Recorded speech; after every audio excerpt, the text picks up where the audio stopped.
سورہ بقرہ کی آیت نمبر 168 سے ابتدا ہے۔ اعوذ باللہ من الشیطان الرجیم، بسم اللہ الرحمن الرحیم۔ یا ایہا الناس کلوا مما فی الارض حلالا طیبا ولا تتبعوا خطوات الشیطان إنه لكم عدو مبين إنما يأمركم بالسوء والفحشاء وأن تقولوا على الله ما لا تعلمون وَإِذَا قِيلَ لَهُمُ اتَّبِعُوا مَا أَنزَلَ اللَّهُ قَالُوا بَلْ نَتَّبِعُ مَا أَلْفَيْنَا عَلَيْهِ آبَاءَنَا أَوَلَوْ كَانَ آبَاؤُهُمْ لَا يَعْقِلُونَ شَيْئًا وَلَا يَهْتَدُونَ صدق اللہ العظیم۔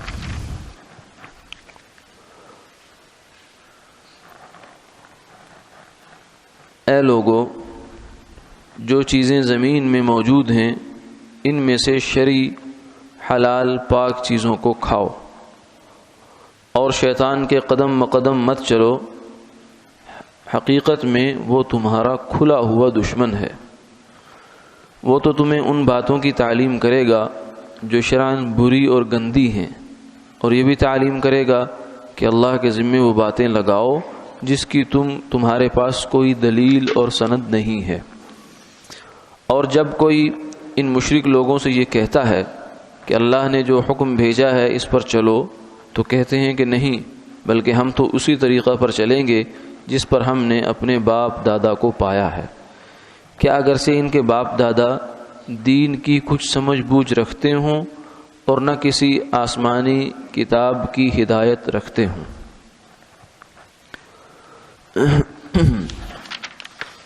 یہ تقریباً پورا رکوع جو ہے اس میں مشرکین مکہ اور جو ان کے جیسے یا ان جیسے لوگ تھے ان کے ایک غلط طرز عمل اور عقیدے کی اصلاح ہے۔ ان کا طرز عمل یہ تھا کہ وہ اپنے بتوں کے نام پر جانور چھوڑ دیا کرتے تھے۔ اسی کی آگے وضاحت کے ساتھ بیان بھی ہے، اور مقصد یہ ہوتا تھا کہ ان کے بت جو ہیں وہ ان سے خوش ہو جائیں۔ کیوں؟ اس کے پیچھے ان کا یقین اور اعتقاد یہ ہوتا تھا کہ اللہ تعالیٰ نے اس کائنات کو پیدا کیا ہے، اور پیدا کرنے کے بعد اب وہ ایسے ہیں جیسے ایک بادشاہ ہوتا ہے، بس کہ وہ سلطنت پر حکمرانی تو اسی کی ہے، لیکن اس نے عملاً آگے اپنے لوگوں کو تقسیم کار کر رکھی ہوتی ہے کہ فلاں صوبہ فلاں گورنر کے پاس ہے، فلاں صوبہ فلاں گورنر کے پاس ہے، اور فلاں شعبہ فلاں محکمہ فلاں چیز فلاں کے پاس ہے۔ اور اب وہ ہر چیز میں اس بادشاہ سے، اس حکمران سے پوچھنے کا پابند نہیں ہوتا کہ میں یہ کام کروں یا نہ کروں۔ تو ہاں، البتہ اگر وہ روکنا چاہے تو روک سکتا ہے، کیونکہ اصل حکمران تو وہی ہے، روکنا چاہے تو روک سکتا ہے۔ تو ان لوگوں کا عقیدہ یہ تھا کہ یہ جو ہمارے بت ہیں، ان کے جن روحوں کے نام پر اور جن لوگوں کے نام پر انہوں نے یہ بت بنا رکھے تھے، کہ یہ بتوں کو اللہ نے یہ اختیارات سونپ دیے، کچھ فرشتوں کو اور کچھ ان لوگوں کو اختیارات سونپ دیے۔ اگرچہ خالق وہی ہیں، مالک بھی وہی ہیں، لیکن جو مدبر ہے نا، تدبیر کہتے ہیں جس کو، وہ اللہ نے ان کے حوالے کر دیے، جس میں رزق دینا بھی ہے، بارش دینا بھی ہے، اولاد دینا بھی ہے، اور اس طرح کے جتنے بھی دنیا میں کائنات میں کام ہوتے ہیں، یہ کام اللہ نے ان کے سپرد کر دیے ہیں۔ اور اگرچہ قدرت اللہ کی ہے، غالب تو وہی ہے، اگر وہ روکنا چاہیں تو روک سکتے ہیں، لیکن اب ہر کام میں یہ اس سے پوچھنے کے پابند نہیں ہے۔ جیسے بادشاہ کے گورنر ہر چیز میں اس سے پوچھنے کے پابند نہیں ہوتے، اور ان کے پاس جو اختیارات ہیں وہ بھی دیے ہوئے بادشاہ کے ہوتے ہیں، لیکن ہر جزی میں اس سے پوچھنے کے پابند نہیں ہوتے۔ تو اس طرح کا ان کے بارے میں ان کا اعتقاد تھا۔ تو جبکہ اسلام کی جو تعلیمات ہیں، جو قرآن پاک میں ہمیں بار بار ہر آیت جو ہے، ہر دوسری تیسری آیت میں یہ چیز نظر آتی ہے، وہ یہ ہے کہ اللہ تعالیٰ کائنات کے خالق بھی ہیں، مالک بھی ہیں، اور مدبر اور متصرف بھی ہیں۔ یعنی جو تدبیر ہے وہ بھی اللہ ہی کر رہے ہیں۔ مشرکین کے نزدیک تو گویا کہ ایسا ہو گیا کہ کائنات جو ہے بنانے کے بعد اب چلانے والوں کے حوالے کر دیے، یہ حصہ اس کے حوالے، یہ اس کے حوالے، اس کے حوالے، تو وہ تو یہ سمجھتے تھے۔ جبکہ اصل عقیدہ یہ ہے کہ اللہ تعالیٰ اس کائنات کے ذرے ذرے میں متصرف اور مدبر، یعنی تدبیر بھی وہ کر رہے ہیں۔ ایک ذرہ اگر صحرا کا ایک ذرہ اگر اپنی جگہ سے اٹھ کر دوسری جگہ جاتا ہے تو یہ اللہ تعالیٰ کے حکم سے جاتا ہے، اس کے علم سے جاتا ہے۔ اور سمندر کی تہ میں تہ در تہ، اور مچھلی اگر ایک سانس لیتی ہے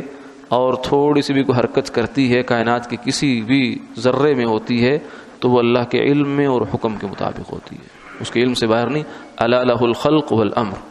اللہ تعالیٰ جو ہے اسی نے اس کائنات کو پیدا کیا ہے، وہی اس کے جزی جزی پر اس کا قدرت اور تصرف اور اختیار ہے۔ تو اللہ تعالیٰ کے تصرف اور اختیار اور تدبیر سے یہ باہر کچھ نہیں ہے۔ ہاں، فرشتوں کو اللہ تعالیٰ نے تکوینی امور سپرد کیے ہیں، قرآن پاک میں بھی آتا ہے اور احادیث میں بھی آتا ہے، لیکن ان کا سپرد کرنا ایسے ہی ہے، ان کے سپرد کرنا ایسے ہی ہے جیسا کہ آدمی ہاتھ سے لکھتا ہے قلم پکڑ کر، تو بظاہر تو قلم لکھ رہا ہے لیکن حقیقت میں لکھنے والا کاتب ہے جو اس کو لکھ رہا ہے۔ تو ان کی حیثیت محض ایک واسطے اور ذریعے کی ہے بس، باقی ان سے بھی جو اصل کام عین اس وقت پر جو کام ہوتا ہے وہ اللہ تعالیٰ کے قدرت، ارادے اور مشیت سے ہوتا ہے۔ یعنی کرنے میں بھی اللہ تعالیٰ کا ارادہ قدرت ہے، اور اس کو نہ کرنے میں بھی، ختم کرنے میں اللہ تعالیٰ کی ارادہ اور قدرت ہے۔ تو یہ اصل جو ہے یہ عقیدہ وہ ایک مسلمان کا یہ ہے اور ہونا چاہیے۔ جبکہ یہ بیچارے اس غلط فہمی میں مبتلا ہو گئے کہ اللہ نے کائنات بنائی بھی ہے، اب بھی بادشاہ وہی ہیں، اس کے شہنشاہ تو وہی ہیں، لیکن ان کو اللہ تعالیٰ نے اختیار دے کر اب خود جو ہے وہ فارغ ہو کر بیٹھ گئے۔ تو اس کی بنیاد پر اب یہ بجائے اپنی جو حاجات، اللہ کو مانتے تھے کہ اللہ خالق ہیں، لیکن اپنی جو ضرورتیں ہوتی تھیں ان کو پورا کرنے کے لیے بجائے اللہ تعالیٰ سے رجوع کرنے کے وہ کہتے تھے کہ ان کو خوش کرو تو پھر ہمارا کام ہو جائے گا، کیونکہ اب ان کے ہاتھ میں ہے سب کچھ۔ تو یہ اس وجہ سے وہ ان کی بتوں کی نظر نیاز بھی دیا کرتے تھے، منت بھی دیا کرتے تھے، اور ان کے نام پر جانور بھی چھوڑ دیا کرتے تھے۔ 7ویں پارے میں بھی اس کا تذکرہ ہے، ما جعل اللہ من بحیرۃ ولا صائبۃ ولا فصیلۃ ولا حام، کہ اللہ تعالیٰ نے کوئی بھی ایسا کچھ مقرر نہیں کر رکھا کہ ان بتوں کے نام پر جانوروں کو چھوڑو۔ یعنی اس کا مطلب یہ ہوتا ہے کہ اب یہ جانور ہم نے جیسے وقف ہے نا، وقف ایک شریعت کی اصطلاح ہے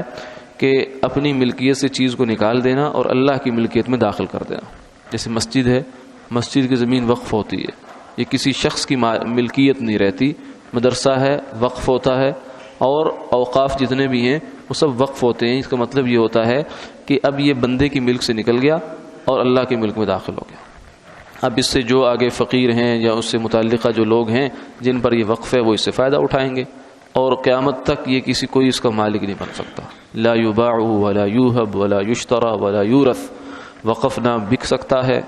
نہ خریدا جا سکتا ہے، نہ اس کو وراثت اس میں چلتی ہے، وہ تو سب ختم ہو جاتا ہے اللہ کی ملک پر۔ تو وہ اپنی ملک سے ان جانوروں کو اسی طریقے سے نکال دیا کرتے تھے۔ کسی چیز کو انسان نے اگر اپنی ملک سے نکالنا ہے تو اللہ کے لیے تو ٹھیک ہے کہ اللہ کو خوش کرنے کے لیے نکالے، وقف ہو جائے گا، اس کے لیے صدقہ جاریہ بن جائے گا۔ اسلامی تاریخ میں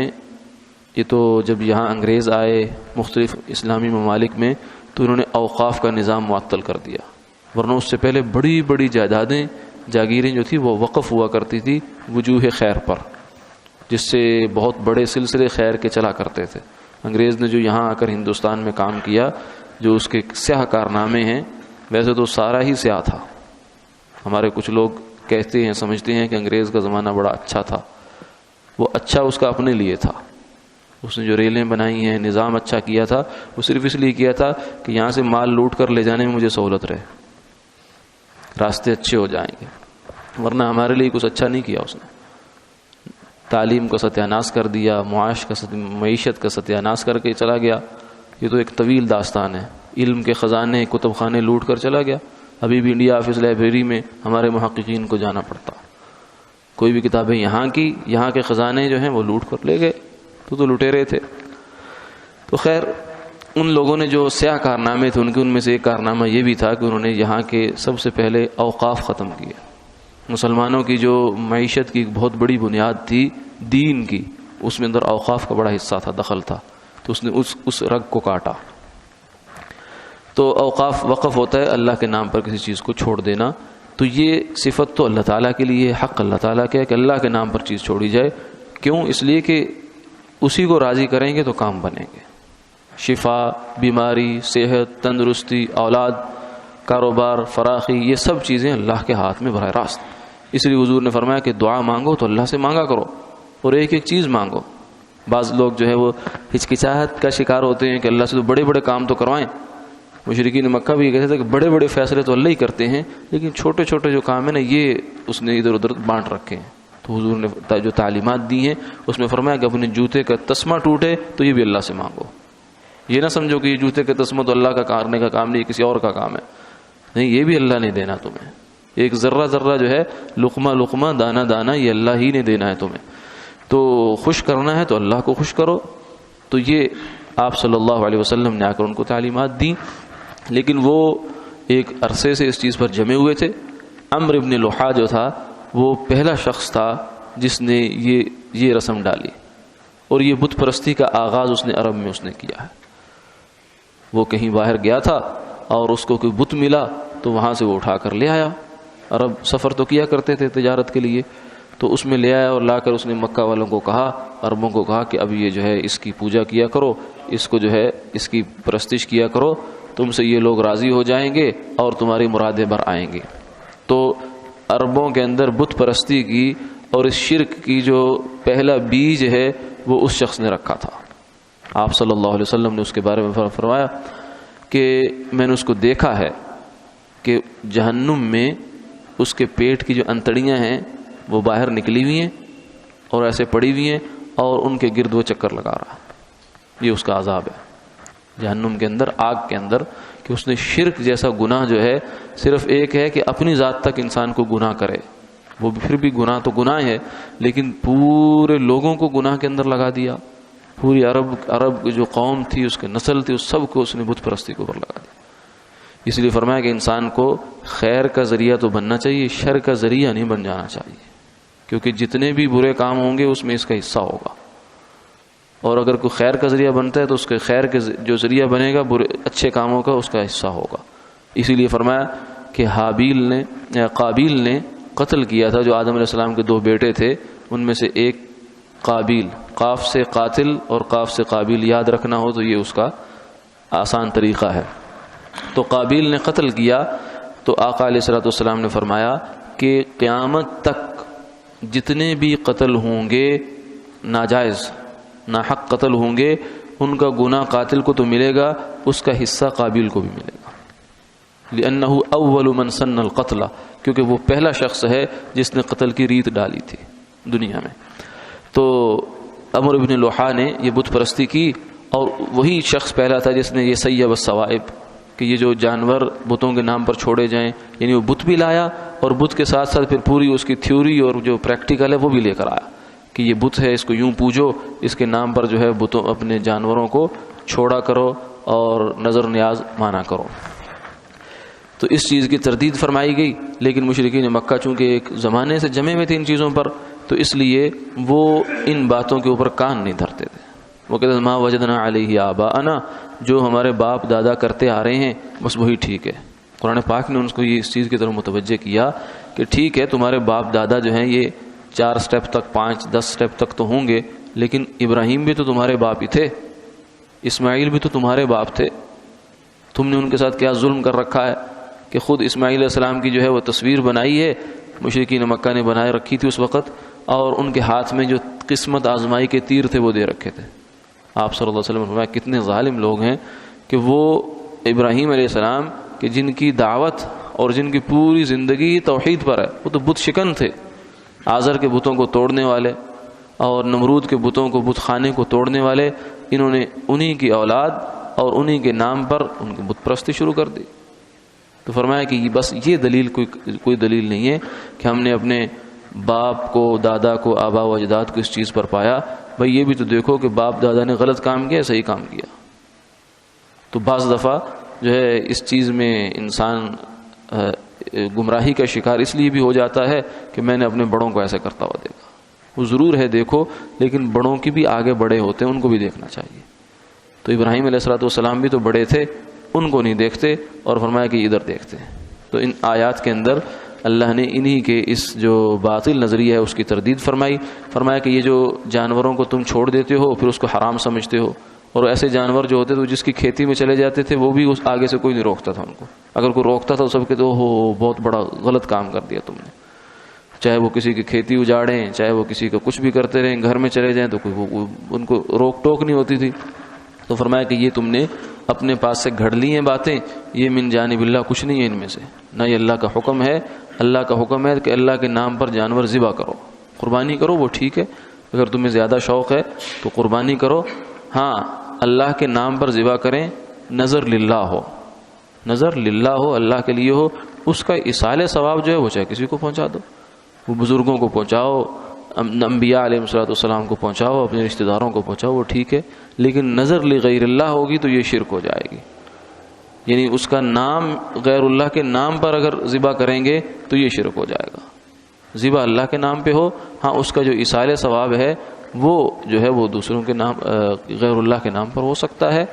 اپنے رشتہ داروں کے نام پر بھی ہو سکتا ہے، بزرگوں کے نام پر بھی ہو سکتا ہے۔ تو اس چیز کا ذرا خیال ہمیں بھی رکھنا چاہیے۔ فرمایا کہ تم لوگ حلال طیب جو چیزیں انہیں کھاؤ، یہ حلال جانور ہیں، ان کو تم نے ایسے چھوڑ رکھا ہے، کوئی اس کو کھاتا نہیں، کوئی اس سے فائدہ نہیں اٹھاتا، تو ایسے نہ چھوڑو ان کو۔ ولا تتبعوا خطوات الشیطان، یہ تو شیطان کے قدموں پر قدم رکھنا ہے،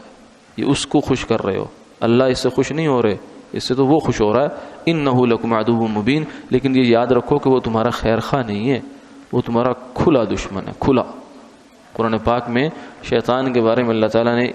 ان الفاظ میں خاص طور سے اس کو کھلا دشمن، لیکن وہ ایسا کھلا دشمن ہے کہ وہ ہمیں چکر میں لے آتا ہے، ہم اس کے چکر میں آ جاتے ہیں، وہ جو پٹیاں ہمیں پڑھاتا ہے ہم کہتے ہیں ہاں ہاں ٹھیک ہے، تو بڑا ہمارا خیر خواہ ہے۔ ہمارے باپ دادا کو بھی اس نے اسی طریقے سے گمراہ کیا، آدم علیہ السلام کو، وَقَاسَمَهُمَا إِنِّي لَكُمَا لَمِنَ النَّاصِحِينَ، قسمیں کھائیں کہ میں بڑا خیر خواہ ہوں۔ تو اس موقع سے اللہ تعالیٰ نے اب آگے نسل انسانی کو بتا دیا کہ تم اس کے دھوکے میں نہ آ جانا۔ انما یأمرکم بالسوء والفحشاء، کیونکہ وہ تمہیں بالآخر کس چیز کا حکم کرے گا؟ برائی کا کرے گا، بے حیائی کا کرے گا، وَأَن تَقُولُوا عَلَى اللَّهِ مَا لَا تَعْلَمُونَ، اور اللہ کے ذمے ایسی باتیں لگانے کا، کیونکہ یہ جو مشرکین تھے یہ پھر جب کام الٹا کرتے تھے تو یہ نہیں کہ یہ کہتے تھے کہ ہم خود کر رہے ہیں، کہتے تھے اللہ کا حکم ہے، اللہ کا حکم ایسے کر رہے ہیں۔ تو اللہ نے فرمایا خدا کا خوف کرو کہ اللہ کے ذمے ایسی الٹی باتیں لگا رہے ہو، بلکہ اس کی بجائے ان کو چھوڑ کر اصل بات پر آؤ۔ اتبعوا ما انزل اللہ، اللہ کا حکم جو اللہ نے اپنی کتاب میں نازل کیا اس کے پیچھے کیوں نہیں چلتے ہو؟ جب اللہ کا حکم ہے تو اس پہ چلو۔ اب اس کے بعد کہیں گے نہیں نہیں اللہ کا حکم نہیں ہے، بلکہ یہ تو ہم اپنے باپ دادا کے طریقے پر چل رہے ہیں، وہاں سے بھی تو یہ جو مشرک ہیں یا کافر ہیں یہ اصل میں جھوٹ پر بنیاد ہوتی ہے ان کی، تو جھوٹ کے نہ پاؤں ہوتے ہیں اس کے پاؤں نہیں ہوتے، تو یہ لوگ بھی بیچارے کبھی ادھر سے پھسل کے ادھر چلے جاتے تھے، ادھر سے پھسل کے ادھر چلے جایا کرتے تھے۔ تو قرآن پاک نے اس چیز کی تردید فرمائی، اولو کان آباؤہم لا یعقلون شیئا ولا یہتدون، فرمایا کہ باپ دادا کی تقلید تب تو ٹھیک ہے جب وہ عقل بھی رکھتے ہوں اور ہدایت پر بھی ہوں، پھر تو کرنی چاہیے، اچھی بات ہے باپ دادا کی، لیکن اگر وہ نہ عقل رکھتے تھے نہ ہدایت رکھتے تھے تو پھر بھی اب تم انہی کی رٹ لگائے جاؤ گے۔ باز آؤ، اپنی اس روش سے باز آؤ۔ وآخر دعوانا الحمد للہ رب العالمین۔